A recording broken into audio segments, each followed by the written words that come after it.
Over to the author here. Well, the thing is, let me go back. There is also a debate that writer or poet, I mean, if he or she is progressive, then they should have these ideas.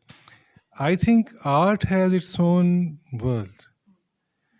And like a scientist, art has its own exploration.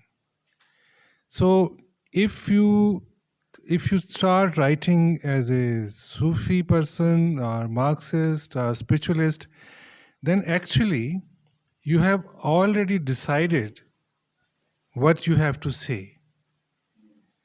There's nothing you need to explore. All you need is to use your skill as a poet or as a novelist or as a short story to prove certain ideology which many other people can prove in better ways. They can write essays, they can write research thesis, they can create slogans. Why poetry or why art or why a novel should be used for that? So art, in my opinion, it can be very radical, far more radical than many radical leaders maybe. But art is it is very subversive as well. So maybe Picasso is more dangerous to many authoritarian people than others. Okay, and even if this Shah Hussain, who is referred in this novel, he was kind of spokesperson of Dullah Bhatti. Not spokesperson, but he had his own ideas, but they were against Akbar's authoritarian rule. But Akbar did not have enough courage to hang Shah Hussain. He was so much into the people's minds and hearts. He hanged Dullah Bhatti, but he could not do that. So this is not to take a trophy that we have a flag to hoist and that we are radicals, we are rebels. Art has its own world. It has its own way.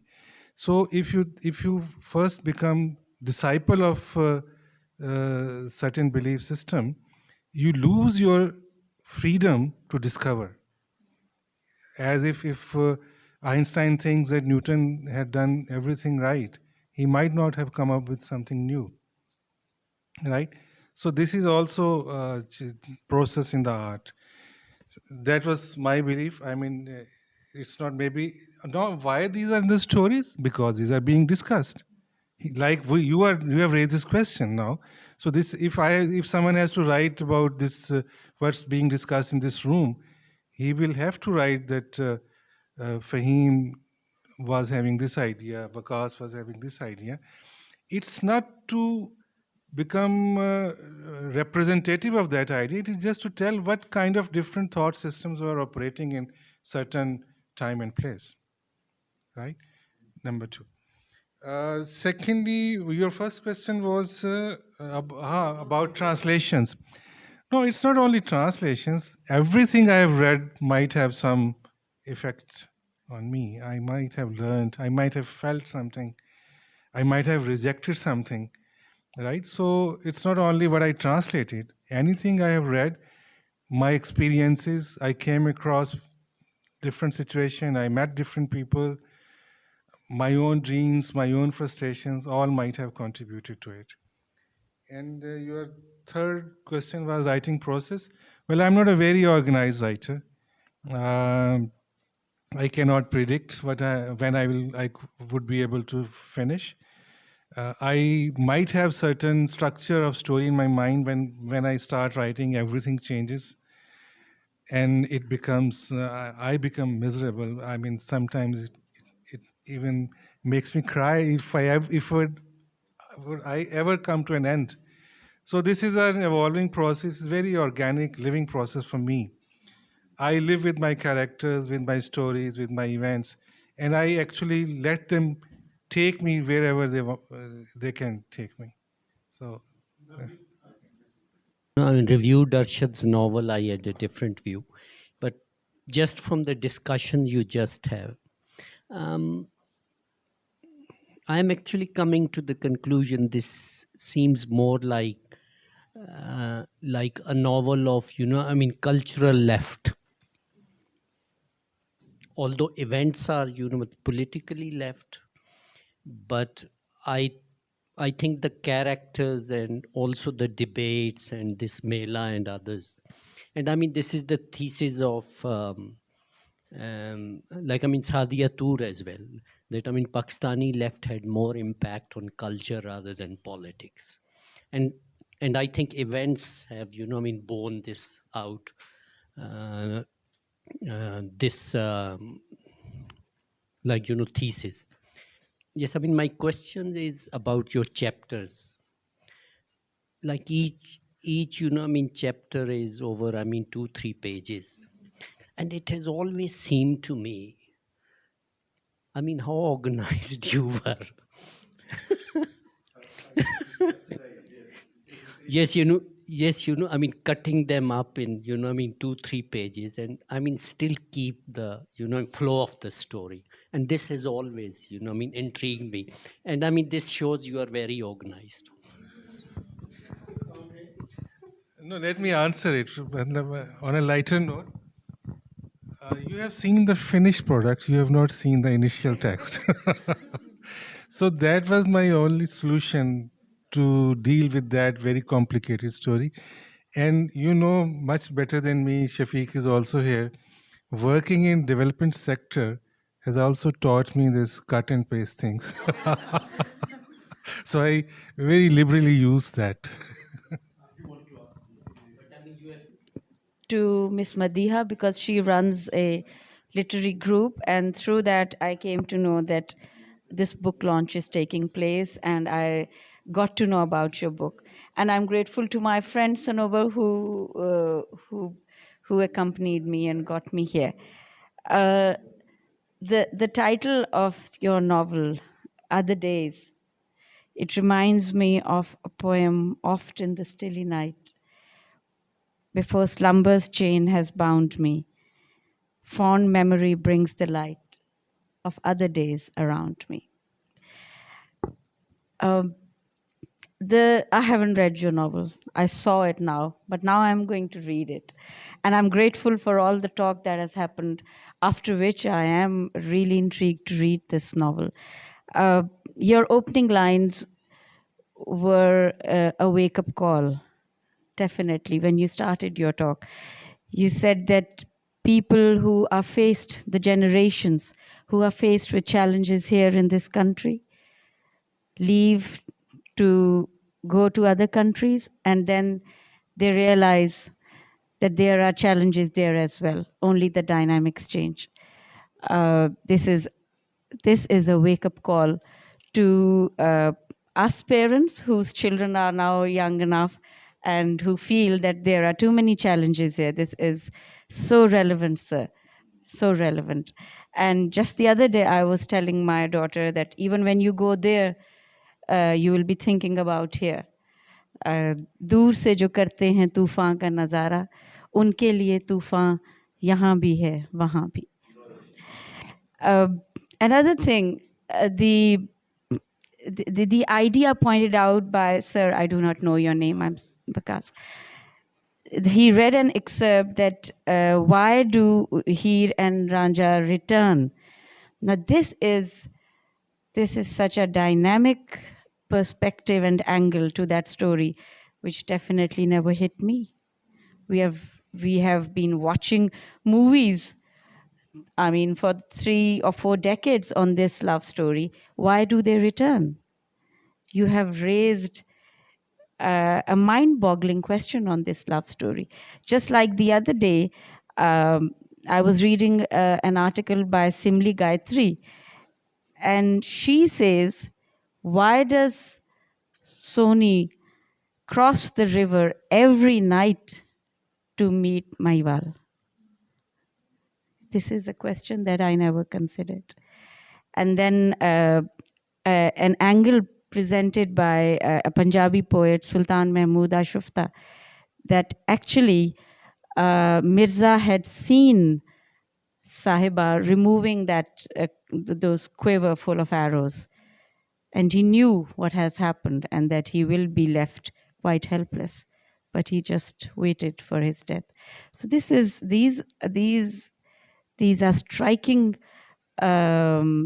striking ideas that you have brought up. And yes, this does intrigue us to read. An idea that was presented by Dr. Sara, and she said that she has not lived in that period of Lahore, but she feels nostalgic for that period. It's another idea. How can we be nostalgic about a period that we have not even seen? So this must be some strong literary genius writing, sir. I must appreciate you for that. I must appreciate it. It reminded me of Tess of the D'Urbervilles. So when we read the novel, Madiha, we are taken into the decadent peasantry of England, but we have not even been there or lived that time. So I would compare you with Thomas Hardy in this regard. Well done, sir. Well done, sir. Yes, our local Thomas Hardy. शहर में मुनीर वो वहाँ नहीं रहा। अगला मिसरा था कि दूर से जो करते हैं तूफान का नज़ारा, उनके लिए तूफान यहाँ भी है वहाँ भी, धारे में जो मिल जाओगे बन जाओगे धारा, वक्त का ये ऐलान यहाँ भी है वहाँ भी. Wonderful, sir, wonderful. I am going to read. Author of the novel. As an artist, as a writer, what was your primary objective which you wanted to achieve through this novel? Out of the possible objectives, like, is it just when you write, is it just your cathartic, expedition, or you actually want to convey certain subtle, maybe social and political, ideological inferences and across it to the readers and generations? And the identical part of this question is, do you think that stories change? Isn't it every generation at the end of the day experiences the same kind of emptiness and void, regardless of their journey, regardless of the modes they were traveling? At the end of the day, it is an emptiness. And these characters, the characters in your novel, they also experience the same. Another thing, when you are recalling and rewriting the times passed by, do you think you were able to recapture the true times, or your fiction and your imagination also colored them? Truth is, I don't know. And as far as art is concerned, I mean, you might have heard Picasso, I think, that we lie, right? We don't speak we actually temper the truth so that we can see the reality. So it doesn't mean, I mean, what the truth is, because I have seen something. There is some imagination I'm having about that. And there are different perspectives. I have to understand human condition, or try to understand, and try to illuminate it, I mean, with some event, with some action, with some dialogue, or even by silence, right? So that is what I think. If I could understand your question correctly, you were talking about emptiness. It's not me. I think many other people, many other artists have written like that. That is our, I mean, that is a kind of experience which most of us go through. And what was your other? Cathartic. I don't think art should be just cathartic. If we think art is a creative process, then it should lead somewhere. It should exploration, maybe trying to create beauty. Maybe it doesn't have very deep philosophical meanings, but it may create some beautiful, like Kundera, you have referred to many times. He says that the purpose of poetry is not to dazzle us with some great idea, but to leave with us with a feeling of unforgettable nostalgia, kind of this kind of is things, and that you can find in Meer's poetry probably, which is very close to this. So I have no claim to create or discover a great truth. I don't know. And it cannot be eternalized in one moment, you have to sleep, you have to wake up, you have to meet, you have to travel. For that you need society. The beautiful interpretation about all these stories has been made by Najm Sayyid. He is of the opinion that revolution and love, they are a continuous journey. They have to be in flux. When you tend to come back to the settlement, you betray. But life has its own limitation. You cannot be on the ghodi's back all the time. Even if you are a warrior or a revolutionary or a lover, you need rest. Whenever they rest, they think, and their past also takes over.